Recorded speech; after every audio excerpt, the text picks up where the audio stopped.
রাজধানীতে হানি ট্র্যাপের মাধ্যমে ব্ল্যাকমেইল করে অর্থ আদায়ের অভিযোগে সংঘবদ্ধ একটি চক্রের 5 সদস্যকে গ্রেফতার করেছি।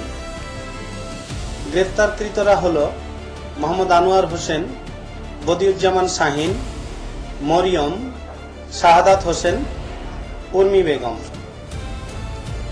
প্রিয় সাংবাদিকবৃন্দ, একটি বেসরকারি আর্থিক প্রতিষ্ঠানের একজন ঋণ বিতরণকারী কর্মকর্তা 15 এপ্রিল 2026 তারিখে ঋণ সংক্রান্ত কাজে রাজধানীর রামপুরা থানাধীন দক্ষিণ বনশ্রীর একটি মার্কেটে গেলে এক নারীর সাথে সেখানে তার পরিচয় হয়।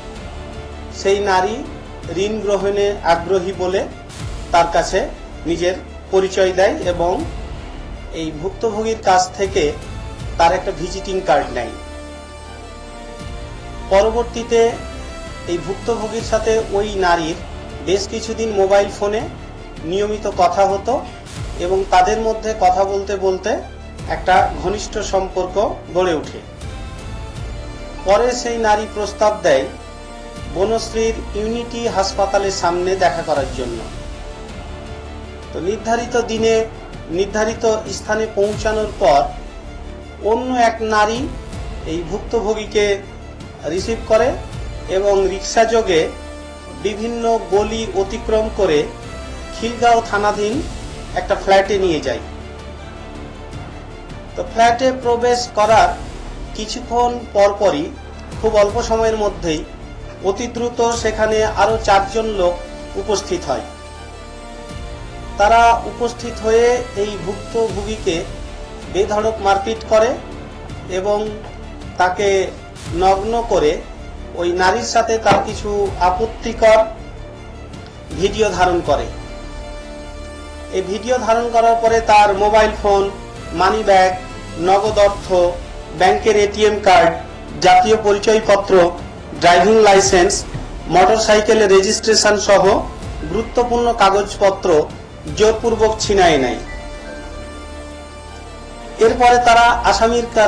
এরপরে আসামিরা ভুক্তভোগীর কাছে 3 লাখ টাকা চাঁদা দাবি করে এবং তার ব্যাংক হিসাব থেকে বিকাশ এবং উপায় অ্যাপ্লিকেশনের মাধ্যমে মোট 1,10,000 টাকা আত্মসাৎ করে।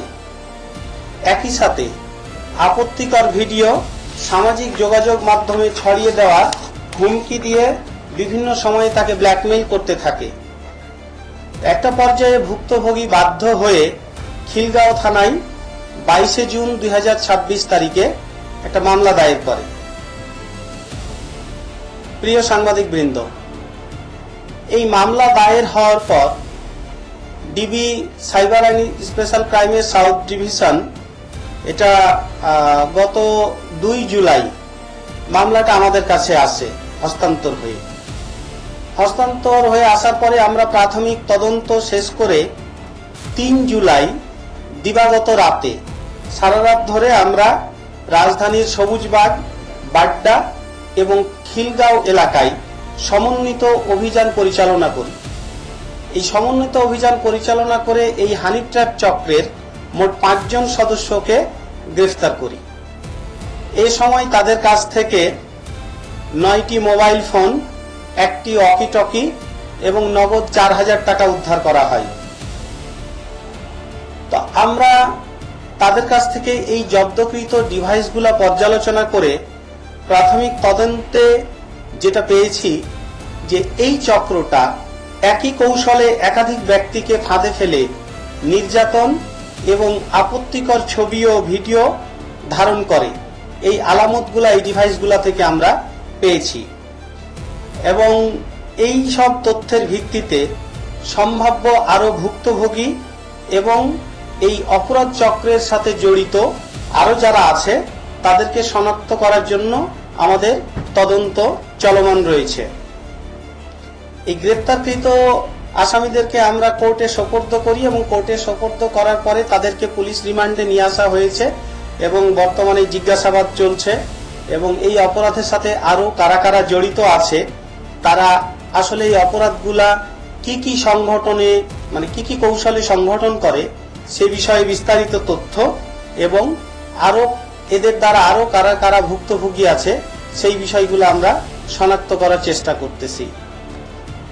তো দেশবাসীর কাছে আমাদের অনুরোধ যে এই ধরনের অপরিচিত ব্যক্তির সাথে বা অপরিচিত নারীর সাথে পরিচয় হয়ে যোগাযোগ স্থাপনের সময় সর্বোচ্চ সতর্কতা অবলম্বন করতে, সচেতনতা অবলম্বন করতে এবং কেউ যদি এই ধরনের ভুক্তভোগীর শিকার হয় তাহলে তারা সাথে সাথে যেন আইন শৃঙ্খলা বাহিনীর কাছে এটা অবহিত করে, পুলিশের কাছে অবহিত করে।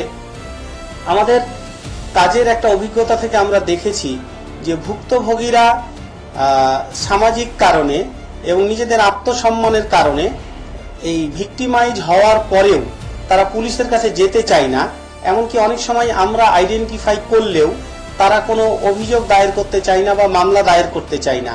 তো এইটা না করলে আলটিমেটলি দিন শেষে কিন্তু অপরাধীরা উৎসাহিত হয় এবং তাদের অপরাধমূলক কর্মকাণ্ড চালিয়ে যায়। এই জন্য আমার মেসেজ হলো যে সর্বোচ্চ সচেতন থাকার জন্য অপরিচিত লোকের সাথে মোবাইল ফোনে বা সোশ্যাল মিডিয়াতে বা অন্য কোনোভাবে পরিচয় সূত্র ধরে ফ্ল্যাটে বা অন্য কোথাও যাওয়া এবং কেউ কোনোভাবে যদি ভিক্টিমাইজ হয়ে যায় সাথে সাথে পুলিশকে ইনফর্ম করা।